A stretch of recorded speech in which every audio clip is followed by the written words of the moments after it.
Hola, buenas tardes. Aquí estoy un año más para presentar una ponencia en los coloquios históricos culturales del campo de Arañuelo. Este año, como todos sabemos, es una edición muy especial por muchos motivos.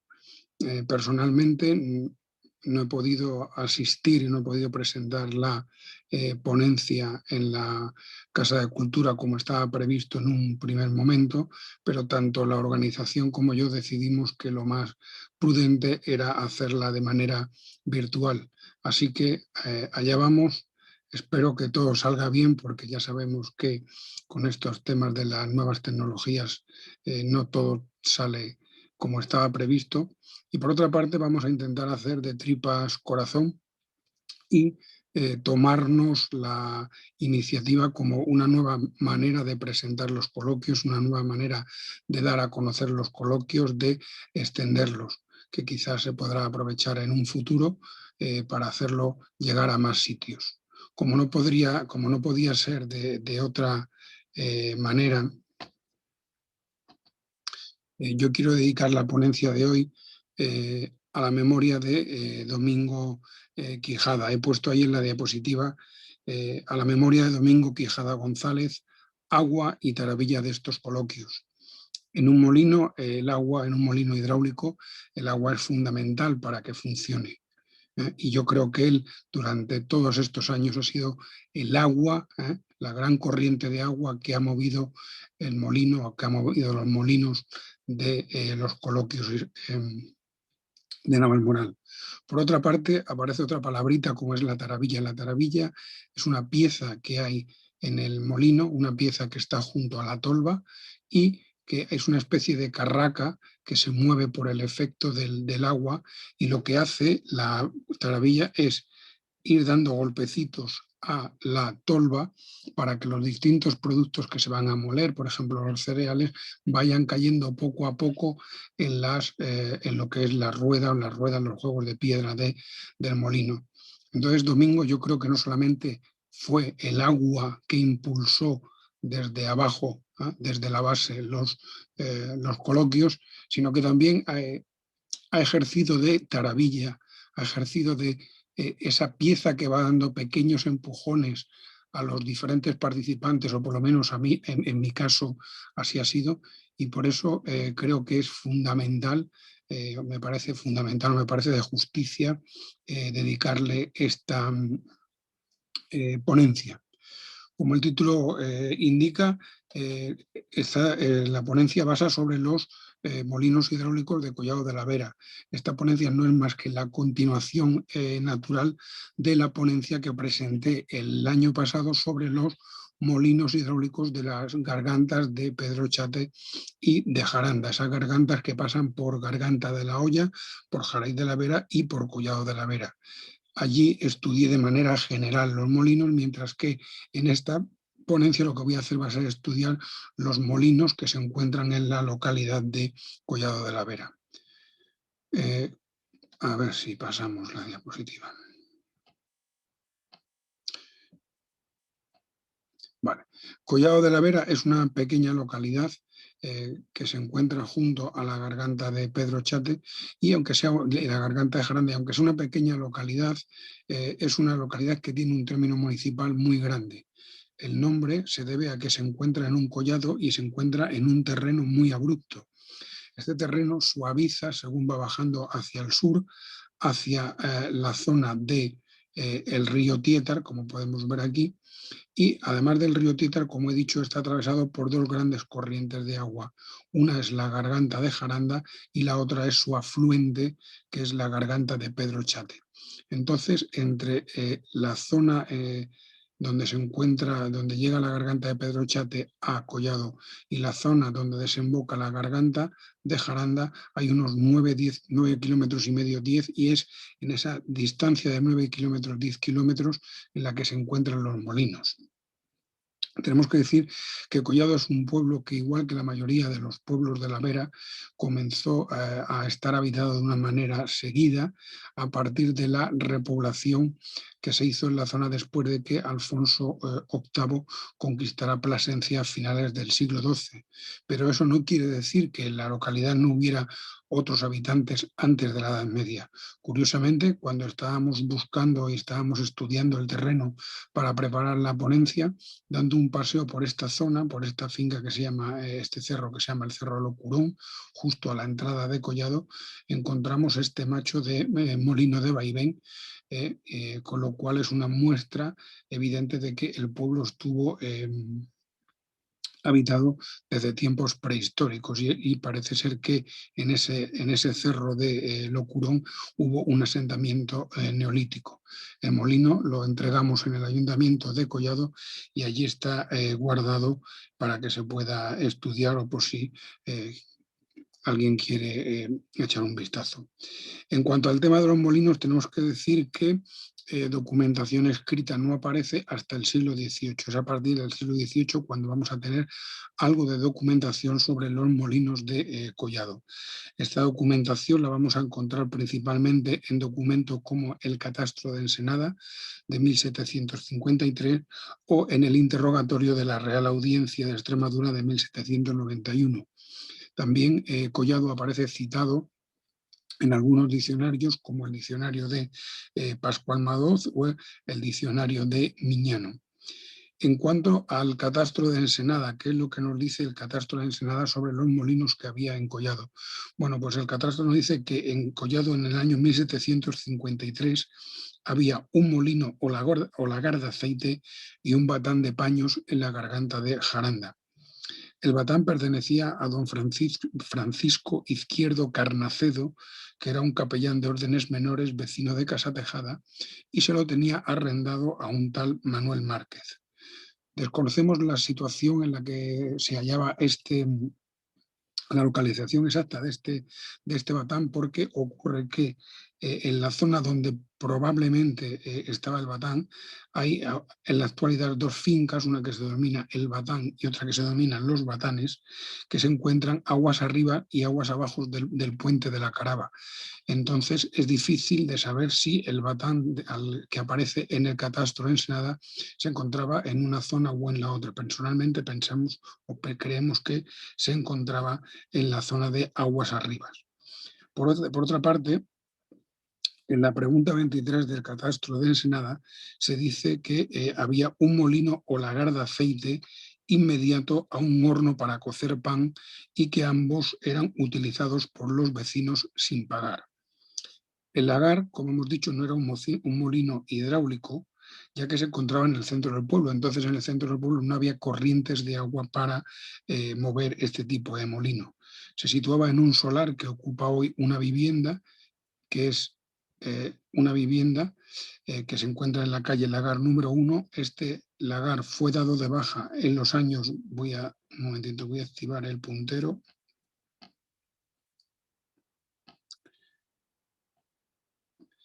Se encontraría en esta casa. Este lagar fue dado de baja en los años 50, el solar se vendió y en su lugar se edificó una casa nueva. Por otra parte, junto al lagar, en el catastro de Ensenada, se dice que había un horno adyacente. El horno es este edificio que tenemos aquí, que todavía funciona, fue restaurado en el año 2009 e reinaugurado en el año 2009 por parte del ayuntamiento. Y como digo, todavía funciona y de vez en cuando los vecinos pues lo abren y lo utilizan para amasar pan, para hacer distintos tipos de asados en el horno. En cuanto al mobiliario molinero que había en el lagar, pues hay piezas de ese mobiliario que están distribuidas por el pueblo, como pueden ser estas piedras de moler, de molturar a la entrada del pueblo, o esta que hace forma, que tiene, que está situada en una fuente. El otro documento que hemos dicho, en el que aparecen citados los molinos, es el interrogatorio de la Real Audiencia de Extremadura del año 1791. En este documento se dice que hay dos molinos, uno harinero en las aguas de la ribera de la Carva y otro de aceite de Tahona, y además se reconoce que hay un batán, aunque el batán está bastante arruinado, y dice que además se acabará por destruir por ser finca de una capellanía que goza un capellán o clérigo de la villa de Casatejada, quien parece lo tiene enteramente abandonado. El molino harinero, que se cita en el interrogatorio de la Real Audiencia, no aparece citado en el catastro de Ensenada, quizás porque no estaba construido. En cambio, sí vemos que aparecen citados tanto el batán como el molino de aceite. El molino de aceite, además, utiliza la expresión en el interrogatorio de que es un molino de Tahona, lo cual confirma que no se trataba de un molino hidráulico, sino que era un molino movido por una caballería. Y en cuanto al batán, vemos que en el plazo de unos 40 años ha dejado de ser productivo, y quizás no tanto por la falta de rentabilidad real del batán, sino por la desidia del propietario, que era el capellán de Casa Tejada. En cuanto a otras fuentes escritas, tenemos que en el interrogatorio de don Tomás López de 1798 se dice que en Collado no hay fábricas ni otras manufacturas. En el diccionario de Miñano de 1826 también se dice que no hay ninguna industria en Collado. En el diccionario de Pascual Madot de 1850 se puede leer que en Collado hay 2 molinos harineros. Uno podría ser el que se cita en el interrogatorio de la Real Audiencia, y otro sería nuevo. Y por último, en la gran enciclopedia extremeña de finales de los años 80 no aparece ninguna referencia a ningún molino en la localidad. Junto a esas fuentes escritas hemos utilizado otras fuentes topográficas, como son los mapas topográficos nacionales, como son una serie de bosquejos planimétricos, una serie de bosquejos que se encuentran en el ayuntamiento, y también hemos utilizado algunos de los planos del catastro. El primer documento consultado es este bosquejo planimétrico de 1898, en el que aparecen varios molinos. Aparece el molino de Barrabás, aunque este molino, para ser exactos, es un molino que se encuentra justo en el límite entre el término municipal de Jaraíz y el término municipal de Collado. Lo que ocurre es que aparece aquí en la página de Collado de la Vera. Luego aparece el molino de don Manuel Sanz, el molino nuevo, el molino de los Arjonas, el molino de Enciso y el molino de Mellizo. Es decir, en total aparecen 7 molinos si incluimos en el de Barrabás. En el mapa topográfico nacional de 1915-1950, de la escala 50, aparecen citados por su nombre los siguientes molinos: el molino de don Manuel Sanz, el molino nuevo y el molino de los Arjona. En el mapa topográfico nacional de la escala 25 aparecen los siguientes molinos: el molino Montero, el molino de don Manuel Sanz, que ya figura como en ruinas, el molino nuevo también figura en ruinas, el molino de los Arjona, el molino de las Tres Piedras, el molino de Enciso, el molino del Mellizo y el molino del Puente. Este molino del Puente no aparecía, como podemos ver aquí, por ejemplo, en este plano de 1898. Y por último, en las hojas del catastro de 1961, los molinos, que eran los molinos de Enciso y del Mellizo, aparecen con el nombre de secaderos. Por lo tanto, podemos decir que entre finales del siglo XIX y mediados del siglo XX, en Collado de la Vera ha habido, dependiendo de las contradicciones y la documentación que consultemos, más o menos unos 8 molinos hidráulicos. Y ahora vamos a ir viendo cada uno de ellos. El primer molino que tenemos es el molino del Charco de las Pilas. El molino del Charco de las Pilas, que se encuentra o se encontraba, lo tenemos aquí situado, el molino del Charco de las Pilas se encontraba justo en la parte de abajo del Charco de las Pilas, justo donde hoy se encuentra el puente que une el término de Collado con el término de Cuacos de Yuste. Algunos de los informantes que hemos consultado nos dijeron que hasta los años 70-80 había unas cochineras en esa zona, unos restos de unas construcciones denominadas cochineras en esa zona, y que se corresponderían con estas que aparecen en este plano de 1958, que es el descansadero del Charco de las Pilas. Este molino, como digo, está situado justo aquí debajo y fue destruido en el año, entre el año 1981 y el año 2003, fue destruido cuando se construyó el puente, y el puente que une, como he dicho, Collado, el término de Collado con el término de Huacos del Yuste. Hoy día de ese molino no queda nada, que había una rueda de molino justo en la zona del aparcamiento del Charco de las Pilas, pero hoy no queda nada, excepto unos restos de los que hablaremos a continuación. Este molino en su momento, ya en la ponencia anterior hablamos de él, porque en esa zona, según el mapa topográfico de la escala 25, aparecía como señalado como Molino Montero y aparecía en la margen izquierda de la Garganta, en el terreno de Cuacos de Yuste. En realidad, como ya dijimos en aquel momento, en esa zona nunca hubo ningún molino, sino que en realidad el molino se encontraba en el terreno de Collado, y no se llamaba Montero, sino que era el molino de las Pilas. De este molino solamente se conservan hoy día estas paredes que llevan y estas escaleras que llevan al caz, que podemos ver aquí, y este caz subía justo hasta el arroyo de los Mazos, y al lado del arroyo de los Mazos es donde se encuentra el molino de Barrabás. El molino de Barrabás, en la anterior ponencia, lo denominamos molino de Valdemierlas, pero su nombre verdadero es molino de Barrabás, y como ya hemos dicho, pertenece al término de Jaraíz, de la Vera. Del molino de las Pilas sí tenemos un poco de noticia histórica, porque en este molino de las Pilas uno de los propietarios fue don Antonio Cascales Hernández, que era natural de Espinardo, Murcia, y que vino a Jaraíz en 1923 contratado por una compañía de Pimentonera, que era la fábrica de Núñez Sastres. A partir de ese momento se quedó en la zona enseñando el oficio, y en los años 30 compró el molino de las Pilas. Según recuerda su hijo Antonio Cascales Hidalgo, que nació en 1935, él vivió en el molino de las Pilas hasta la edad de los 9 o 10 años.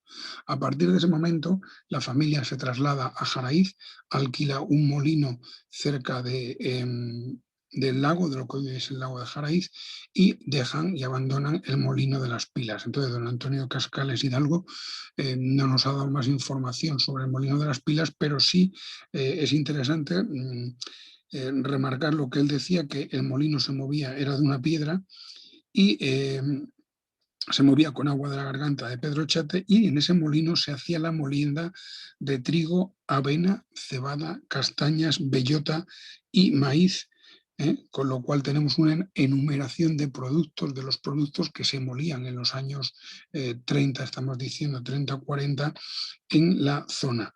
Además, la piedra del molino era una piedra de granito, de las que se llamaban piedras del país, aunque según don Antonio Cascales Hernández se empastaba de esmeril, se empastaba de esmeril. El segundo molino es el molino de don Manuel Sanz. Este molino se encuentra como a unos 2 kilómetros del pueblo de Collado. También se denomina el molino de las dos piedras o el molino de tío Sotero. Aquí lo vemos en el mapa de 1898, aquí lo vemos en una foto aérea. Esta foto aérea es muy interesante por 2 motivos. En primer lugar, nos muestra dónde está metido, en la profundidad de la garganta. Para llegar a él hay que coger este camino que todavía hoy es transitable, y también es interesante la foto porque lo que nos muestra la foto es el caz del molino, que llega como a unos 300 metros arriba, aguas arriba, donde estaba la presa. Nosotros no hemos podido visitar la presa, pero digamos, hemos visto el último tramo del molino, el último tramo del molino. Ahora hablaremos de él.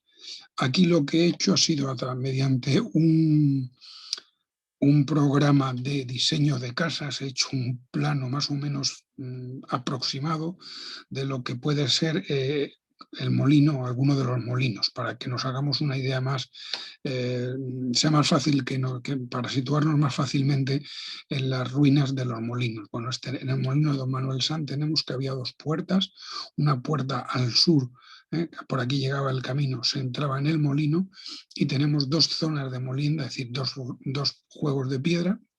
Una primera zona de molienda, se pasaba mediante una puerta a la segunda zona de molienda, y luego había una puerta en la zona norte por la que se salía fuera del molino y se descendía a la zona de la garganta para luego bajar a la zona de los socaces, que están representados aquí con estos rectángulos. Tenía dos cubos, como vemos aquí, y luego hay un almacén.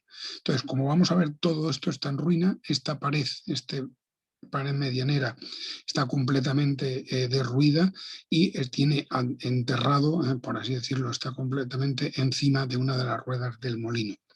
Bueno, una vez dicho esto, vamos a ir viendo algunas fotos del estado actual del molino. Esta es una vista general. Vemos como esta especie de torre correspondería a la zona de almacén y de vivienda del molino, y aquí estaría la puerta de entrada. El camino llega por aquí y esta sería la zona de entrada al molino. Esta sería una vista del molino desde la garganta, donde vemos los dos arcos de los socaces, y esta es la puerta norte por la que se descendería a la zona de la garganta y a la zona de los socaces. Este es el último tramo del CAZ, que hace una pequeña represa, y aquí tenemos los cubos. Los cubos, el de la derecha está completamente colmatado, no se ve casi nada, mientras que el de la izquierda nos permite ver que tiene una forma troncocónica, como la de todos los cubos de la zona. Está también medio enterrado y está hecho con con piedras de granito bastante bien talladas, regularmente talladas. De aquí nos interesa señalar estos elementos, dos elementos curiosos, como son esta hendidura que tenemos aquí y esta hendidura que tenemos aquí.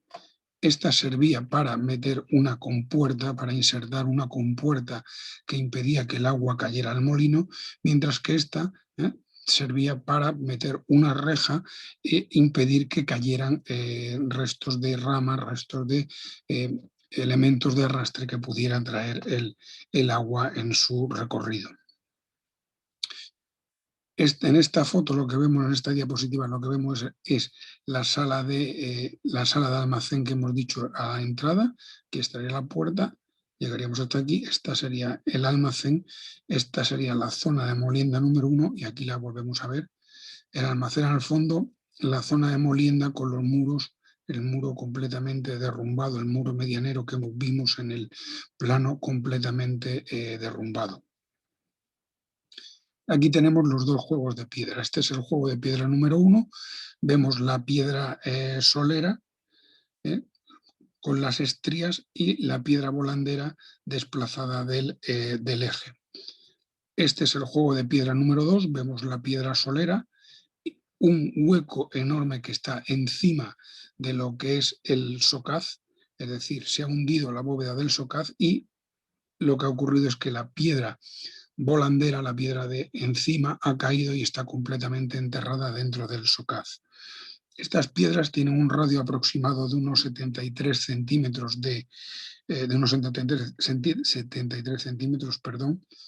El grosor es de unos 15 centímetros en el caso de la piedra volandera y de unos 38 centímetros en el caso de la piedra solera. Si salimos del molino, lo que nos encontramos al descender a la garganta estas son las dos que hemos hablado, y nos encontramos otra serie de piedras que están tiradas en lo que es la garganta. En este caso también volvemos a ver las estrías, y aquí también en esta zona del ojo, en esta zona del ojo de la piedra, vemos el encaje de la lavija para enganchar la piedra. Todas estas piedras, como hemos dicho antes, cuando hemos hablado del molino de las Pilas, son piedras hechas de granito de la zona, son piedras que se denominan piedras del país. Ya hablaremos de ellas al final de la ponencia. Vemos ahora esta imagen de los dos socaces, vamos a verlos con un poquito más de detalle. Aquí tenemos el primer socaz, vemos que los muros son muros de mampostería, tiene un arco de piedra irregular apoyado en dos grandes piedras y luego vemos la bóveda está hecha de ladrillos, ladrillo y piedra, está completamente hundida y desde el interior de la bóveda lo que podemos apreciar es la rueda solera que está encima. En cuanto al segundo socaz, en el segundo socaz tenemos que se han llevado o han desaparecido las piedras que hacían de dovelas a la entrada del socaz y lo que queda en el interior está completamente también colmatado, incluso ha habido gente que ha hecho lumbre, y al fondo del socaz lo que vemos es la boca del saetín, que en este caso está revocada, aparentemente estaba revocada. Y por último, sobre el molino de las dos piedras, o el molino de don Manuel Sanz o el molino de Tío Sotero, vemos la parte final, la parte desde abajo, donde se sitúa la torre, por decirlo de alguna manera, la torre, el almacén y la vivienda del molinero. Pasamos de esta manera al segundo de los molinos. El segundo de los molinos es el molino nuevo o el molino de las 6 piedras. Es con diferencia el molino más, o fue el molino más imponente, el molino más importante de la zona. Aquí lo vemos en este plano de collado. Este plano de collado que está en la imagen es un plano que se encuentra en el ayuntamiento y desconocemos su fecha, no sabemos cuándo se levantó este plano, no hay ninguna indicación. Entonces vemos la garganta, vemos aquí en detalle dónde se encuentra situado el molino y lo que nos interesa es ver que hay un camino que se llama Camino de los Molinos que partía del pueblo y llevaba hasta el molino nuevo o el molino de las 6 piedras. En la actualidad este camino se encuentra dentro de una finca privada y no se puede utilizar, con lo cual para poder visitar el molino hay que hacer una serie de malabarismos y bajar por la garganta en un camino un tanto complicado y peligroso. El caz del molino es un caz muy largo, mide casi 1 kilómetro y el agua la tomaba en el charco que se denomina el charco del Águila. El charco del Águila. No hemos encontrado restos de la presa, quizás porque como han pasado muchos años desde que se abandonó el molino y la garganta de Jaranda tiene unas crecidas bastante considerables, entonces todo lo que era la estructura de la presa al final se la ha llevado la garganta.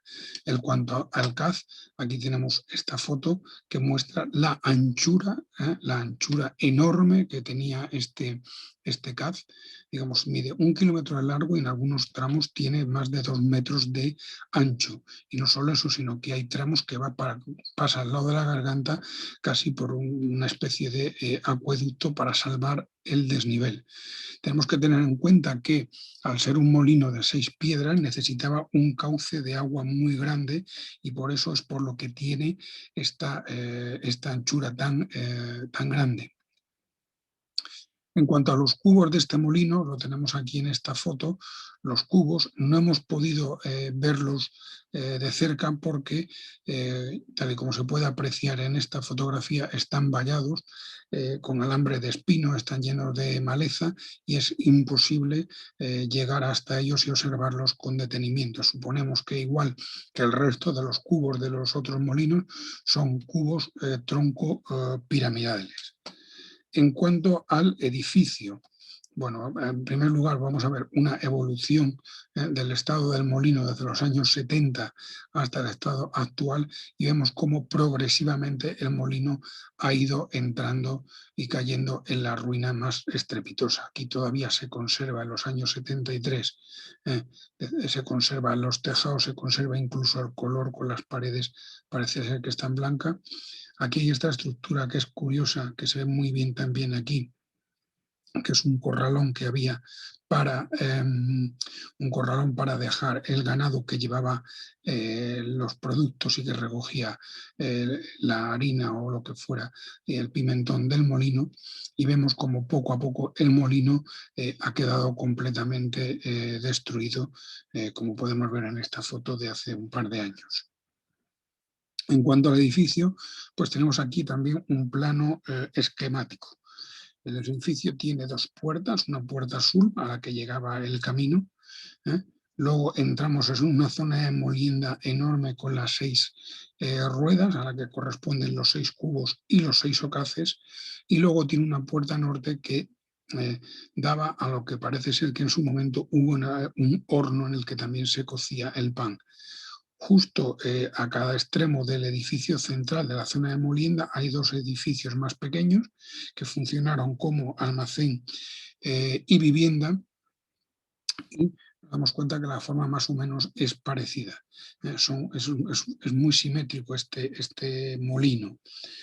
Mide unos 20 metros de largo por unos 8 de ancho el edificio de la molienda, y los edificios de los almacenes miden unos 6 metros y medio de lado. La fábrica es de mampostería irregular y con sillares en las esquinas, más o menos son sillares cuadrados. Como hemos dicho, en puertas había unos porches, lo vamos a ver. Aquí tenemos la entrada sur, esta es la entrada sur, y aquí tenemos el tejado, lo que queda del tejado que había, que servía de porche para poder descargar y cargar las caballerías sin problemas cuando llovía. Y aquí tenemos la entrada, la entrada norte con una ventanita, y esta entrada norte daba a otro edificio que no se ve y que posiblemente fuera un horno de pan, porque una de las informantes nos ha dicho que efectivamente ahí en su momento se podía coger la harina y luego cocer el pan. El año pasado, cuando presentamos la otra ponencia sobre los molinos, dijimos que este molino nuevo tenía una inscripción aquí en la zona de la puerta norte, tenía una inscripción, y en esa inscripción se podía leer: se hizo el año 1923, siendo administrador Saturnino Serradilla y Pedro Castañera. Entonces, cuando nosotros vimos esta inscripción, pensamos que era la fecha en la que se construyó el molino, pero estábamos equivocados, puesto que el molino ya aparece en el mapa de 1898, ya figura como molino nuevo.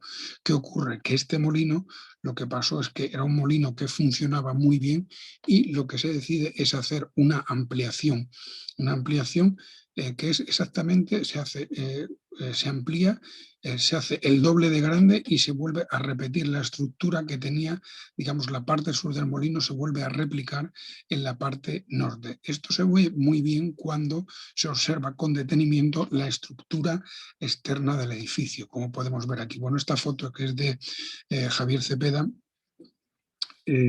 Jesús Cepeda, perdón, nos vemos una foto de cómo estaba el molino hace unos 10 años. Y en ella podemos ver también las diferencias que hay entre las dos partes. Podemos decir que hasta aquí era la parte antigua, de aquí hacia acá era la parte antigua, lo que se llamaba en sus tiempos el molino nuevo, y a partir de aquí es la parte nueva, la parte que se construyó en 1923. Como vemos, aquí hay un muro, se ve un poco la junta de los muros, pero donde mejor se ve la diferencia es en el tipo de arcos que hay en los socaces. Los arcos y las dovelas en este caso son de granito, mientras que en la parte nueva, el material es más barato, están hechas de ladrillo. También hay una diferencia en cuanto a la forma de las ventanas. Vemos que aquí el arco es un arco redondeado, mientras que en este todavía se conserva el más estrecho, y aquí las ventanas tienen forma cuadrada. Por lo tanto, esta es la parte nueva. Y el edificio, curiosamente, tiene esta otra zona superior, que es una especie de terraza a tejabana, que no hemos logrado averiguar para qué servía exactamente. Creemos que era una especie de secadero al aire libre, pero nadie ha sabido explicarnos para qué servía esa zona, esa terraza, por así decirlo. En cuanto al molino, hoy día este es el estado en que se encuentra. Como vemos, la parte de toda esta parte central se ha derrumbado, y aquí volvemos a apreciar la diferencia entre los arcos de ladrillo y los arcos de piedra. Esto sería, bueno, entrando por la entrada norte, lo que podemos ver es todas las ruinas del molino, la ruina del molino y algunos elementos que quedan todavía. Aquí vemos un guardapolvo metálico, vemos una cabria todavía en su sitio y vemos un juego de piedras que vamos a ver con un poquito más de detalle. Aquí tenemos de nuevo la cabria. La cabria servía para colgar, tenía aquí una especie de unas pinzas, y con ellas se enganchaban las ruedas, la piedra de molino se levantaba y se cambiaba o se daba la vuelta para cuando estaba muy desgastada y era necesario volverla a picar o era necesario cambiarla. Aquí tenemos el banco sobre el que va el juego de piedras, y este juego de piedras, como podemos ver, lleva unos cinchos. Eso quiere decir que estas piedras no son piedras de granito del tipo de piedras del país que hemos visto en el molino de don Manuel Sanz, sino que son piedras de esmeril, son piedras más modernas, tipo, incluso pueden ser las piedras tipo francesas. ¿Qué ocurre? Que no hemos podido observarla con detenimiento, pues es relativamente peligroso adentrarse en el molino. Aquí vemos la parte superior, la espada, la parte superior del eje de uno de los juegos de piedra. Vemos los cinchos de las ruedas. Vemos cómo está todo el interior completamente derrumbado. Las vigas de castaño eran enormes.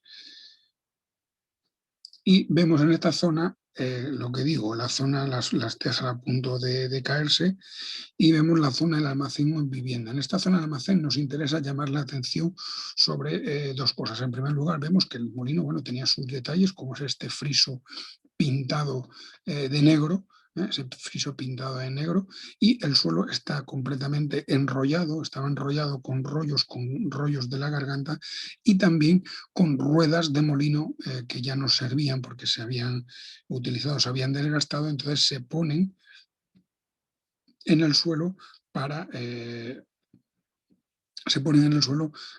enrollar el suelo, evidentemente. Es curioso porque, como vamos a ver en otros molinos, nada se tira, todo se reutiliza, todo se aprovecha de nuevo. No hemos podido entrar en la zona norte, en el otro almacén de la zona norte, porque el día que fuimos era en verano y había unos nidos de avispones tremendos. Entonces, la verdad es que pudimos observar el molino muy poquito tiempo porque era bastante peligroso. Y luego está en la zona de los socaces. Vemos los 6 socaces, y en los socaces todavía quedan algunos rodernos, como es en este caso, con el árbol, con parte del árbol, y en algunos de ellos vemos aquí la barra de los tornos o husillos. La barra subía hasta arriba y con esta barra se regulaban los alivios, es decir, el puente que hace que suba y baje la piedra. Volvemos a lo mismo, es decir, para observarlo era complicado porque, entre otras cosas, esta mancha que se ve aquí en el suelo eran arañas, había nidos de arañas por todas partes. Todo esto negro que hay en el techo son nidos de araña, de morgaños, y la verdad es que era imposible entrar más adentro para hacer las fotografías. Por lo tanto, esta es la imagen del molino de las 6 piedras, el molino más importante de la zona. En cuanto a los dueños del molino, no hemos conseguido saber y averiguar quiénes eran los dueños, entre otras cosas porque los dueños de los molinos, muchas veces los molinos estaban divididos, no era un único propietario, sino que había varios propietarios, como nos comentó doña Asunción Méndez Tobar, que acudió infinidad de veces al molino a moler cuando era joven, porque ella vivía en una finca cercana. Entonces ella hablaba de que siempre había varios partícipes, con lo cual no sabemos quién era el propietario del molino. Ya lo veremos más adelante en el caso del molino del Puente de la Caraba, cómo funcionaba esto de los partícipes. El siguiente molino es el molino de Cacho. que se llama el Molino de Cacho, y ya en el mapa de 1898 figura como ruinas. Aparecen las ruinas del Molino de Cacho.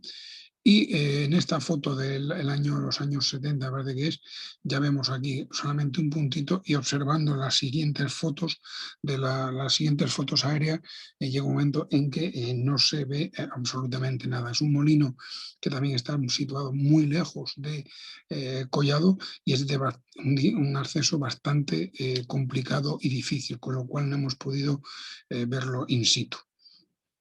El siguiente molino es este, es el molino de los Arjona, también se denomina el molino de las Tres Piedras y el molino de las Tierras Viejas. Si nos fijamos en el mapa de 1898, pone que aquí camino al molino de Tierras Viejas. Y tiene esas tres denominaciones.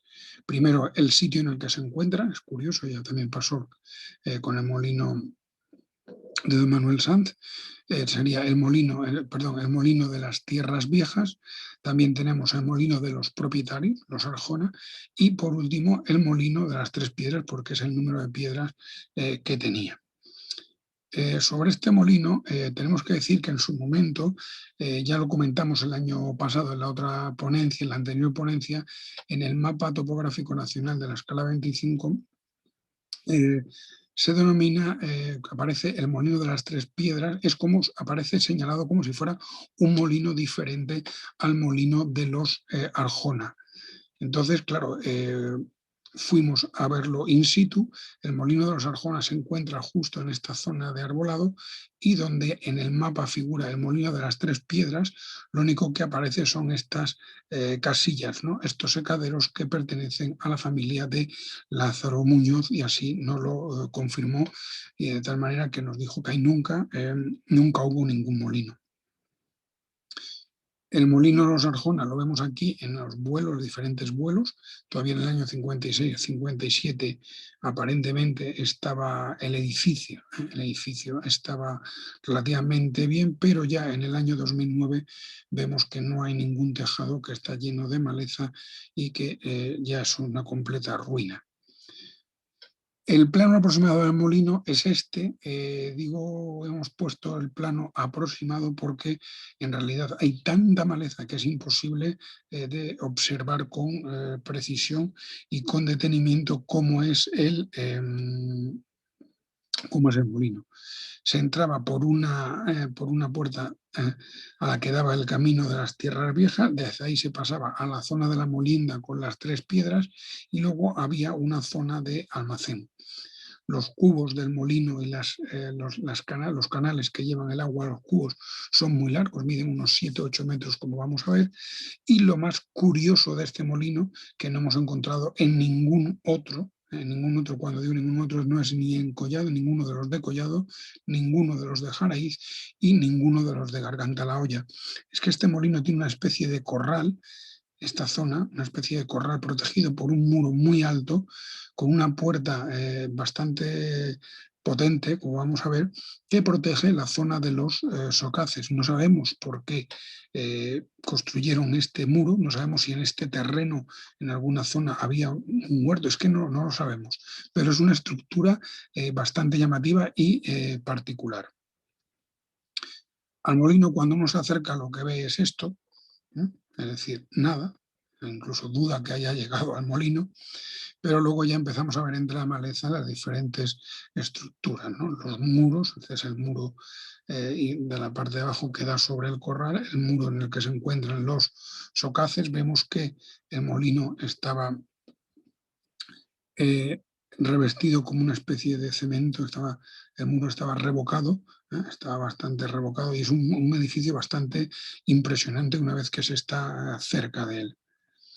Bueno, aquí vemos una foto aérea con el CAZ. El CAZ en realidad el CAZ es muy grande, pero porque es un canal que va a regar, que sigue su recorrido aguas abajo y que riega una zona bastante importante de terreno mucho más abajo del molino.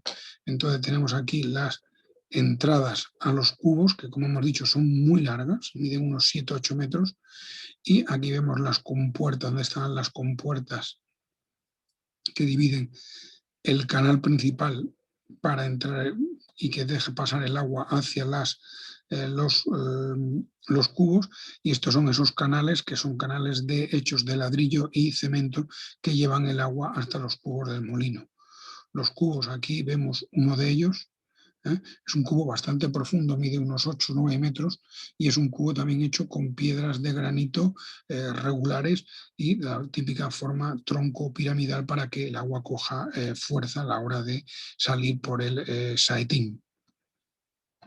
Digo, aquí vemos los muros, esta zona de la parte inferior, esa es la zona del corral. Y aquí vemos la parte de casi dando la vuelta al molino. Como vemos, el edificio, como he dicho, es un edificio bastante potente y bastante impresionante una vez que se está cerca de él. ¿Qué ocurre? Que en el interior no se puede ver absolutamente nada. Está lleno de maleza y no se ve absolutamente nada. Esta es la zona que he denominado el corral, la entrada del corral, que estaría aquí. Y como vemos es una entrada muy curiosa, porque está hecha con bloques de granito perfectamente cuadrados, este arco de ladrillo, y no sabemos por qué se levantó esta estructura alrededor de los socaces. No, seguimos, es una cosa un poco extraña. Aquí están los socaces, es que para entrar a verlos es una odisea. Y aquí vemos el interior de los mismos. En el interior de los mismos están hechos de piedra y la bóveda también es de la piedra y ladrillo, y lo que llama la atención es llama la atención la existencia de este pollo que pensamos que está hecho de tal manera para impedir que el agua que saliera una vez que ha movido las aspas del molino, que ha movido el mecanismo, no escarbara y se fuera llevando a la tierra, ¿no? Hace un poco como si fuera una especie de rompeolas que impide que la fuerza del agua levante el suelo.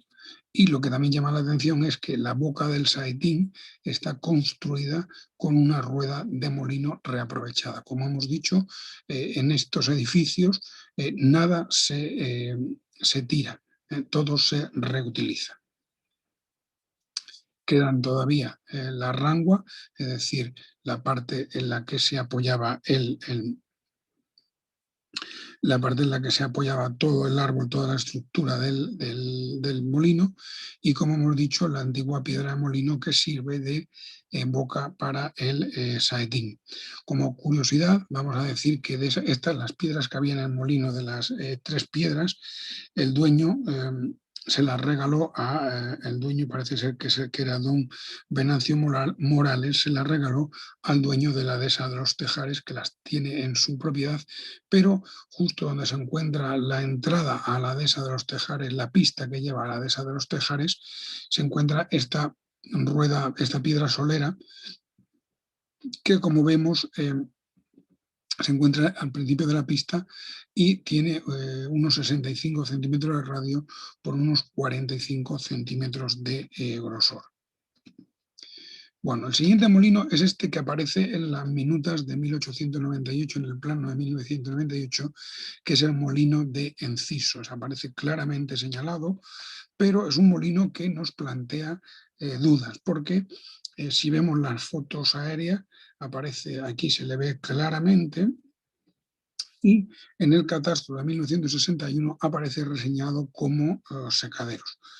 En definitiva, que cuando nos acercamos a ver el supuesto molino de Enciso, nos encontramos con estos 2 edificios, uno al lado del otro, hecho con piedras con rollos del río, y si los vemos de cerca, en realidad lo que son 2 secaderos. Tienen toda la estructura del típico secadero de pimientos de la zona. Este está reconvertido para almacén de aperos, pero vamos, no hay ninguna duda de que se trata de secaderos. Si los vemos de cerca en el edificio anexo, pues se ve todavía mucho mejor, porque aquí vemos el encintado sobre el que se ponen los pimientos para que se vayan secando con el calor del fuego que se hace debajo. Por lo tanto, creemos que este edificio, que en su momento y en varios planos y en varios mapas se denomina molino de Enciso, en realidad no es ningún molino. Y algo parecido ocurre con el molino del Mellizo. El molino del Mellizo también lo vemos aquí en el vuelo interministerial y lo vemos en el catastro. En el catastro aparece como secadero. Si nos acercamos al edificio, volvemos a encontrar el edificio hecho con cantos rodados. Lo vemos que se encuentra en un estado también bastante abandonado, pero no cabe duda de que este edificio, a pesar de que es más grande que el molino de Enciso, es un secadero. Aquí se ven perfectamente el encintado y las tablas negras del humo del secadero. Y llegamos así al otro molino, al segundo molino más importante, por así decirlo, de Collao de la Vera, como es el molino de la Carava. El molino de la Carava, curiosamente, del puente de la Carava, no aparece en los planos de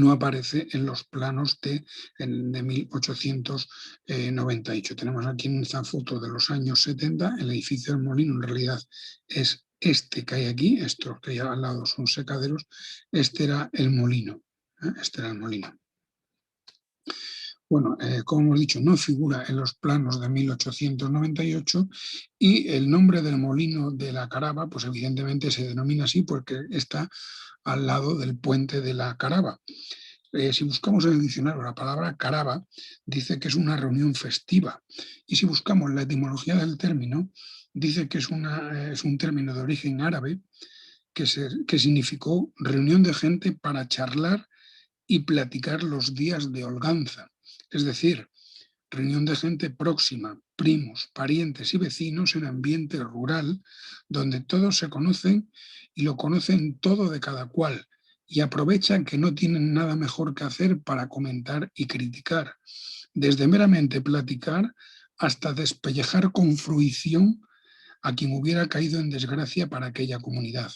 Evidentemente esto pensamos que es lo que podían hacer los trabajadores de las tierras de las zonas cuando acababan la jornada y buscaban refrescarse a orillas del puente de la Carava, que por eso se llama así. También se le denomina el puente de la Calva o el puente de la Carva, que en realidad no sería más que una deformación del término Carava. En cuanto al molino, hay que decir que el molino es el único molino que se encuentra en la margen izquierda de la garganta, en el terreno de Collado. Y de este molino sí hemos conseguido más o menos establecer la filiación de los propietarios. Ahora la vamos a ver. Bueno, aquí vemos diferentes fotos, antes de pasar a la filiación, diferentes fotos del molino en los años 50. Aquí está el molino, se ve perfectamente el caz. La presa está mucho más arriba, justo enfrente del denominado molino del Mellizo.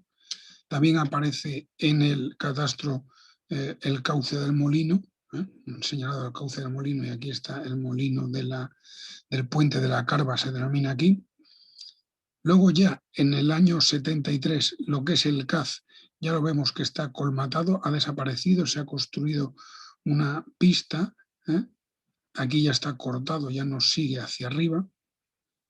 Y en la actualidad vemos cómo ha cambiado toda la fisonomía, ¿no? Vamos a ver, luego veremos qué es lo que hay en la actualidad.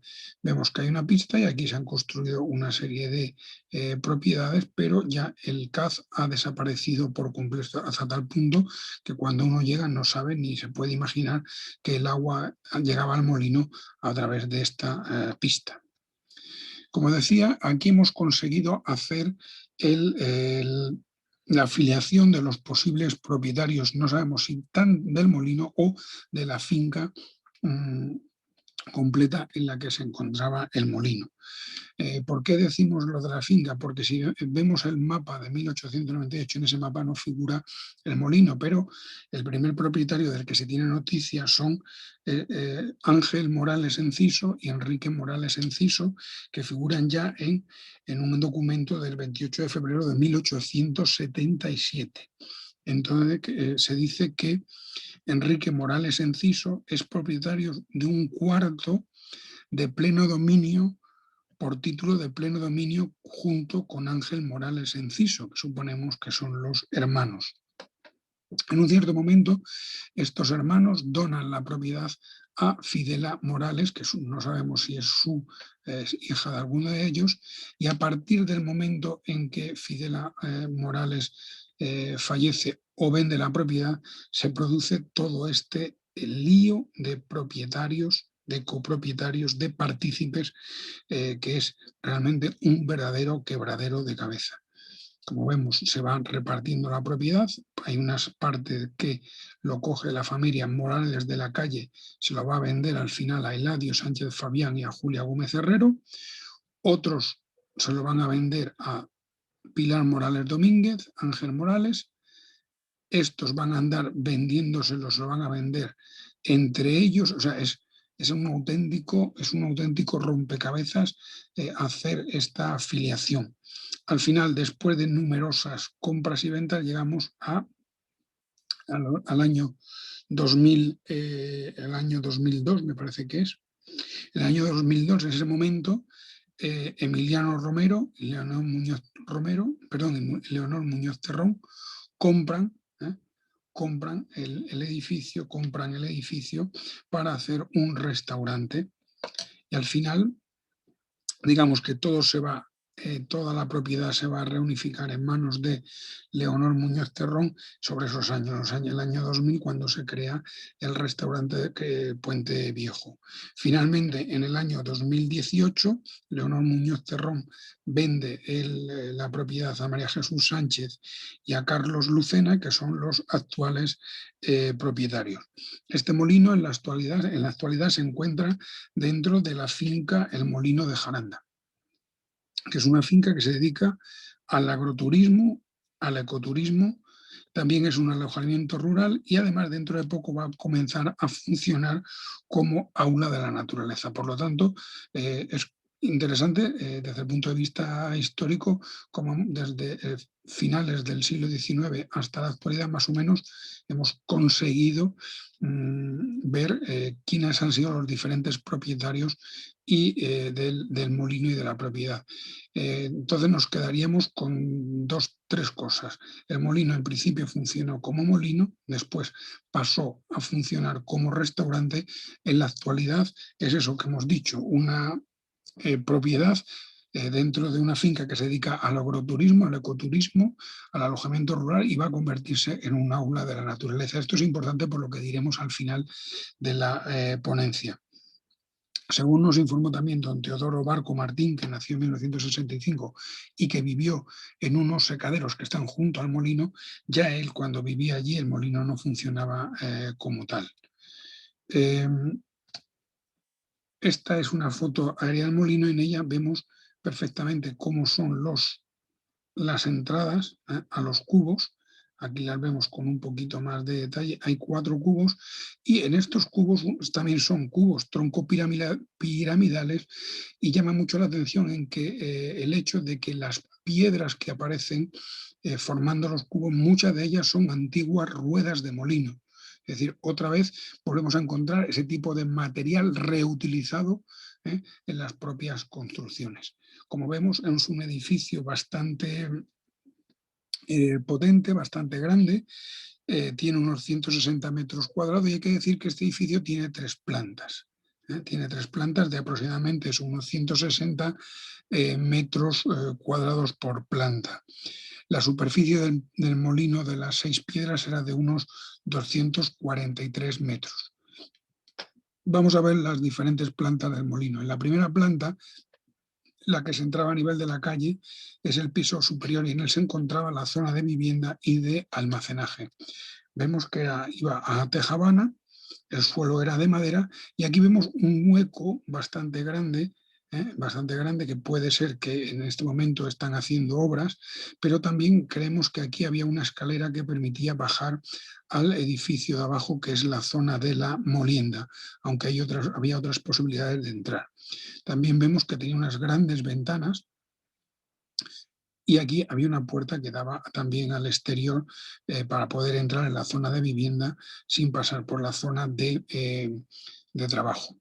En la segunda planta se encontraba la zona de molienda con las 4 ruedas con los 4 juegos de piedras de molino. Este es el hueco que decíamos, que posiblemente se pudiera subir al piso superior. Al fondo de la zona de molienda había una habitación como almacén, que la vamos a ver también con detalle. Y aquí, esto de abajo es la transformación de la zona de molienda en restaurante. Aquí vemos algunas fotos de los juegos de piedra. Y aquí vemos otra foto de los juegos de piedra. En esta es interesante por 2 motivos, porque tenemos la cabria todavía en su sitio, como la que encontramos en el molino nuevo, en el molino de las 6 piedras, y tenemos que también aparece la manivela de la manivela de los aliviaderos, que como hemos dicho era el elemento que permitía subir y bajar el puente y regulaba la separación de las piedras. Y en esta piedra hay una cosa que llama la atención, que es esta cruz, una cruz que pensamos que es un símbolo casi apotropaico, es decir, algunas veces se marcaban, puede ser una marca de cantero, pero también puede ser un signo de protección. Hay algunos molinos de los que se encuentran en la localidad de Jaraíz que tienen símbolos cristianos en algunas de las zonas, como son las entradas o la zona de las ventanas, que ya veremos en su momento. En cuanto al molino del Puente de la Carava, tenemos que decir que es un molino que está construido en su mayor parte con piedras de la zona, piedras de la garganta, evidentemente, rollos, y también vamos a ver que utilizan bastante pizarra. Por último, tenemos la zona de almacenaje, esa zona de almacenaje que se veía al fondo de la zona de trabajo, y en la zona de almacenaje nos volvemos a encontrar con lo que ya hemos visto en otros casos, piedras de molino reutilizadas para colmatar el suelo y que sirvan de losas para el suelo de la habitación. También tenemos restos de guardapolvos de las ruedas que estaban ahí abandonados. Y la última parte, la última planta, correspondería a los socaces. Como hemos dicho, los socaces están hechos, la parte exterior están hechas, los arcos son de pizarra, no son de piedra, como en el caso del molino de Don Manuel Sanz, o como el caso del Molino Nuevo, o de ladrillo, como también el caso del Molino Nuevo, sino que aquí se ha utilizado la pizarra, que es muy abundante junto en la zona del Puente de la Carava, que está hecho precisamente de pizarra, y se utilizan esos materiales que están a mano, ¿no? Y luego vemos aquí en el fondo de los cuatro socaces, bueno, el saetín, vemos el resto de un tronco, vemos la barra, la barra que subía, que hemos visto arriba del aliviadero, del alivio, y vemos cómo las piedras, otra vez, las piedras que ya no servían, las piedras que estaban partidas, se utilizan para rellenar, y en este caso lo que rellenan es la base de la bóveda. Esta es la situación actual del molino del Puente de la Carava. Este añadido, esta terraza que hay aquí añadida, se construyó cuando el molino se transformó en restaurante, pero todavía sigue. Este es su estado actual. Luego, alrededor del molino, de la zona donde se encuentra el molino, encontramos bastantes piedras de este tipo, piedras tipo esmeril, no son piedras del país, que no sabemos si pertenecían al molino o si cuando funcionó como restaurante se compraron y se añadieron para adornar. Y como vamos a ver, estas piedras lo que nos van a permitir es hablar de otra cosa, como es la piedra del país y la cantera molera que hay en Collado. En Collado, una de las características, aparte de tener estos molinos que hemos ido estudiando, es un pueblo en el que podemos encontrar una cantera molera que se encuentra en la finca El Coto, que es una cantera bastante espectacular. Como vemos, tiene una superficie casi de 300 metros cuadrados. Y esta cantera ya hablamos de ella en la ponencia anterior, también dijimos que le habíamos enviado la referencia al Atlas Europeo de Canteras Moleras, y allí figura ya, y en realidad es una cantera del tipo que se llama de extracción directa, y también se denomina una cantera extractiva auténtica porque se extrae del substrato rocoso por mediante ranuras talladas con picos. Nosotros hemos contado en estas canteras, hemos contado 14 alveolos completamente vaciados, como vemos aquí, y luego hay una muela sin extraer que tiene unos 75 centímetros de diámetro, esta muela.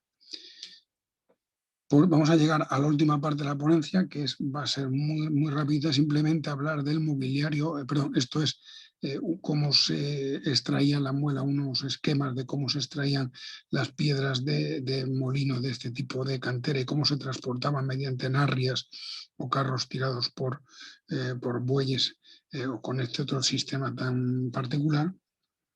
Y digo que la última parte está dedicada a este tipo de mobiliario urbano que es muy típico de Collado de la Vera. Si nos paseamos por el pueblo, llama mucho la atención el que haya tantos elementos relacionados con los molinos. Nos parece una manera muy interesante de aprovechar todo este material, todo este legado del pasado, nos parece una manera muy interesante de aprovecharlo. Justo cuando estábamos preparando la ponencia, nos enteramos de que en Cuacos de Yuste estaban desmontando un viejo molino y nos quedamos sorprendidos porque cuando fuimos a verlo, el molino es un edificio excepcional, sobre todo porque tiene un dintel grabado difícil de leer, pero bastante interesante, y se habían llevado todas las piedras del molino, las habían sacado con unas máquinas y aparentemente las habían vendido a China. Entonces creemos que no solo es importante que se dé a conocer todo este legado molinero que hay en nuestros pueblos, en nuestras gargantas. Creemos que no solamente es importante que algunas piezas como estas que tenemos en la diapositiva se conserven utilizándolas como mobiliario urbano, sino que pensamos que hay que ir un poco más allá, y desde aquí pues instamos a las autoridades a que apliquen la ley 2/1929 2/1999 de 29 de marzo de Patrimonio Histórico y Cultural de Extremadura, que en su artículo 6, apartado G, califica a los molinos como lugares de interés etnológico, es decir, espacios naturales, construcciones o instalaciones industriales vinculadas a formas de vida y cultura y actividades tradicionales del pueblo extremeño. Junto a los molinos aparecen antiguos almacenes, fábricas, elementos distintivos como chimeneas, silos o puentes.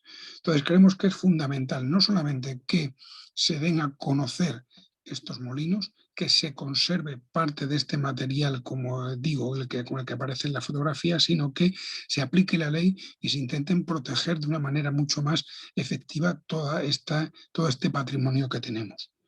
Ya digo, San Agustín, aquello de que nil volitum nisi praecognitum, es decir, nada se puede desear si no ha sido primero conocido. Por lo menos que no se pueda decir que sobre los molinos no se sabía nada, y que no se pueda decir que sobre los molinos nadie había dicho nada y que al final desaparecieron sin hacer nada. Sería muy triste. Entonces volvemos a insistir, por favor, que esta ponencia sirva para llamar la atención a las diferentes autoridades, en primer lugar de Collado, pero también de los pueblos de Jaraíz, de Garganta y de otros pueblos de la Vera y de otras comarcas, como son las que aquí del Campo Arañuelo, para intentar proteger de una manera eficaz y seria estos molinos. Por último, quiero agradecer a una serie de personas que son las que aparecen citadas a continuación, su ayuda desinteresada para hacer esta ponencia. Sin ellas hubiera sido imposible, me hubiera sido imposible hacer la ponencia. En primer lugar, a doña Montserrat Fernández Castillo, alcaldesa de Collado, que me ha permitido consultar la diferente documentación que sobre los molinos hay en los archivos municipales. A don José María Hernández García, alcalde de Cuacos, que también me ha suministrado información sobre algún molino. a doña María Jesús Sánchez Soriano y a don Carlos Lucena González, que son los propietarios del molino del puente de la Caraba, porque me dejaron visitar el molino y siempre que he tenido que consultarles algo me han atendido de una manera fenomenal. A mi compañero don Luciano Castañares Acosta, que me ha proporcionado información sobre uno de los molinos de Jaraíz, precisamente el molino al que se fue el maestro molinero don Antonio Cascales, a doña Leonor Muñoz Terrón, que me ha proporcionado la información sobre los propietarios del molino del Puente de la Caraba, a don Antonio Cascales Hidalgo y a su hija, doña Yolanda Cascales, por la información sobre el molino de las Pilas, a doña Asunción Méndez Tobar, don José Ángel Mateo Sánchez y don Javier Conejero. Estos dos últimos me pusieron en contacto con doña Asunción, que me habló del molino de las 6 Piedras, a don Carlos Blázquez Herrero, que pertenece a la Asociación de Molinos de España, que por suministrarme también información sobre molinos de la zona de Candeleda, a don Lázaro Muñoz, que a través de internet me suministró información sobre los secaderos que pertenecieron a su familia, a don Teodoro Barco Martín, que me acompañó en la visita a los secaderos de los denominados molinos del Mellizo y de Enciso, y por último a doña Montserrat Morgado Gallardo, compañera del Instituto de Informática, que me ha permitido poder hacer posible esta conexión y hacer posible esta grabación. Gracias a todos ellos y espero poder estar presente el año que viene para continuar presentando los molinos de la zona de Jaraíz. Siento mucho que no pueda contestar en directo alguna pregunta. Supongo que se habilitará algún canal a través de Facebook o a través de alguno de los medios del ayuntamiento para contestar a las preguntas que surjan una vez se haya escuchado esta ponencia.